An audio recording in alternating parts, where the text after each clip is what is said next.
y'all, welcome back to my channel. Welcome back to another batch cooking meal prep video. This video is going to be basic as all get out. It is going to be super easy and intended to have you set for the week with no stress and not a lot of time wasted in the kitchen to get ready for that week. Let's see what's on the menu this week. This week we're going to be making pulled pork. I have shared this on my channel before, but it can't be any easier and tastier. Of course, Keto Queso is always a weekly staple. Boiled eggs in our Instant Pot. We're going to be making some bunless burger bowls, shredding some cheese to get prepped for the week so we don't use the bagged nasty stuff. And we're also going to be prepping some of the Tyson blackened chicken tenders for Cobb salads and for other quick meals in case we're in a pinch. Let's get cooking. Work it, make it, do it, makes us harder, better, faster, stronger. Starting off with our pulled porks, I like to just put any seasonings that I like. You can do whatever ones you want as well. The key here is a little bit of chopped onions, and the star for me is going to be root beer. So if you're not keto, just put a can of regular root beer on here. But if you are, put root beer. Zevia is going to give it such great flavor and make it so tender with that carbonation. So this is a big old roast that I had in the freezer for this freezer challenge. And I will say it was probably in the freezer a little bit too long, but we did what we had to do and it was humongous as you see putting it in here. So put it in your crock pot and then you're going to season it with some Tony's. I like that Montreal steak seasoning. It has a lot of flavor. And then a little bit of garlic powder I like to put on top as well. After we put all of our seasonings on there, we're going to go ahead and add our chopped onions. I'm just eyeballing in here. It's probably a little bit over a half of a cup of our chopped onions. You can omit this if you don't like onions or you don't want the extra carbs. And then we're adding an entire can of the root beer Zevia. As you can see, it is sweetened with stevia leaf, which is not an artificial sweetener, so that's really good. And this is my favorite one out of the line, whether I'm using it for cooking or not. Y'all see all the bubbly goodness? That's going to make your meat so tenderized throughout the 8 hours on low that we're going to cook it for. Being that we poured that on there, we lost a little bit of our seasoning, so I like to add a little bit more on top. Put it on low, put the lid on for 8 hours. We'll check back on it later.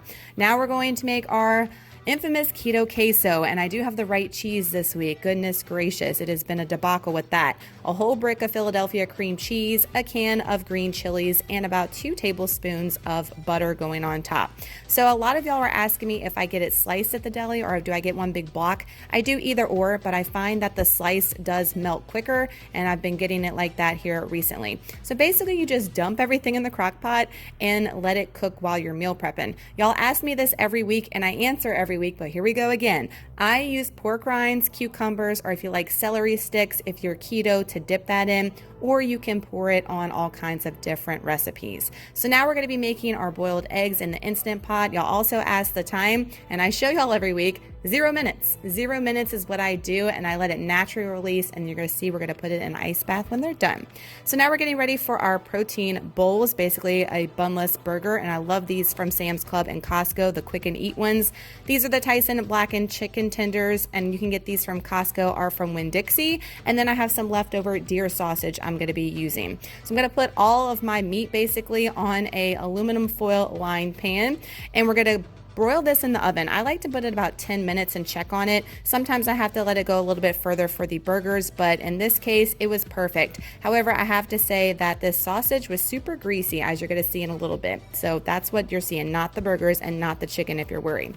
So I like shredding my own cheese because it doesn't have any of the potato starch added to it like you get in a bagged cheese form, and it just tastes better in my opinion, and it really isn't much effort to do. And this does last in this container for a couple of weeks. Y'all ask how long? A few weeks for us, really, but I mean, we eat it pretty quickly. This whole container will probably last us about 2 weeks, and it saves you money too, because the bag kind is a little bit more expensive than the block.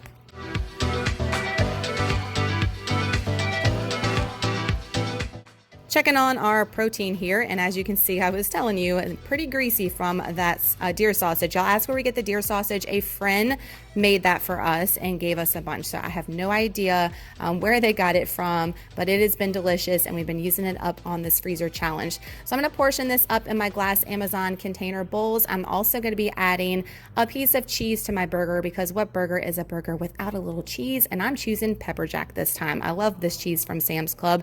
0 carbs for both flavors. The rest of my protein, my sausage and my chicken, I'm gonna put in another glass container, and this saved me. I just came back from a 2-day trip and I needed dinner on the spot, and we made some really delicious chicken Cobb salads with that, and I didn't have to even heat it up in the oven. I need things like that in my life, guys, being super busy, and I know y'all do too. So really awesome idea to go ahead and prep these proteins and add them in a salad or a veggie, and you are good to go for the week, and you didn't hardly do anything for meal prep. I mean, that's the whole point of it, right?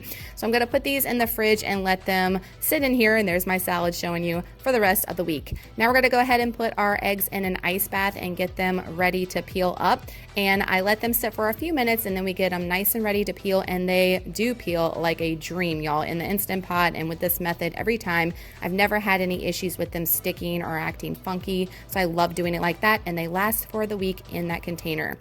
Checking on my Keto Queso now, and it is perfect. And we're going to add some almond milk to ours. You can add half and half, heavy cream, y'all, anything that you want to just thin it up a little bit. If you leave it as is, it's going to be too thick when you go to eat this later. And now I'm getting my pulled pork ready. I did use a hand mixer. That is a mixing hack that I use instead of using your forks. But I will show you here, this made a total hot mess, but I was smart enough and put this in the sink because I knew I had a little bit too much in here, and it was going to make the splatter that you see.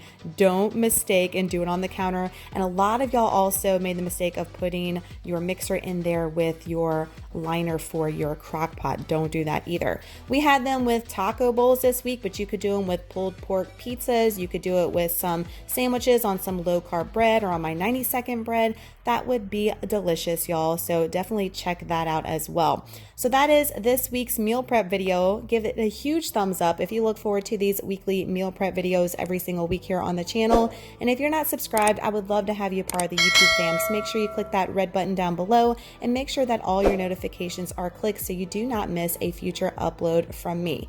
Thank y'all so much for watching. I hope this video was helpful. I know it was super basic this week, but I feel like on this keto cut that we're doing, it is simple and basic, but delicious. After the keto cut, I have a lot of really awesome recipes I plan on bringing with y'all, so stay tuned for that. Y'all have an amazing weekend and an awesome week, and get yourself in that kitchen and start batch cooking like a boss, y'all. See you in the next one. Bye.